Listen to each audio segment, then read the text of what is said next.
البرامبرنا وين يقول دري هذا معان بسم الله الرحمن الرحيم بيجي ناري مركيا نقضيو بريغا منتابا بوغشيو دل حسبانها برشان دونو gobolada Puntland ila baladka Soomaali badda durugsan bariga dhaxoy biritin gaskeeda biljamiyo bakimiyo ilaarlada gartay baramoska basabor waxaan qaato on kharash bursiyo bala duuyada haddaan baab walba u raacay bartiyaan istaagaba badwigu boska heli waay bawar waxay ku leedahay bulshadu barasho weeyaane marse hadday barjaahili yihiin bid ma tarayaane burji iyo tacliin buu nafluhu bilic ku yeeshaa baladkaynu joogniyo halkani goob waxbarashaadhe bariga Afrika waa budiga iyo buga dhaya aqoonyahana wada dubacda ku duruus bixino macallimiinta aan daalahayn daacadnimadooda habka ay dastuurka wadaan unka wada deeqyaana waan ku dirsaday bulshooy ilaa darajo noo siiyan هذا وبالله التوفيق halka ay dab halka ay loogu jeegtay horta marka waa isbaro marka horta wajada waa ka baxay barnaamijku waa dhiman ma aha raade ya gabar la soo istaagtay halka soo istaagtay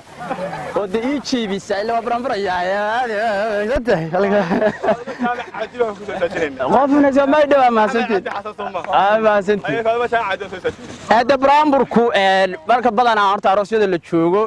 shuruudo badan buu leeyahay gabar iyo wiil baa badan agaafka loo sameeyaa waxa jira tix marka gabadha markii la amaano waxa iyana waajiba in wiilka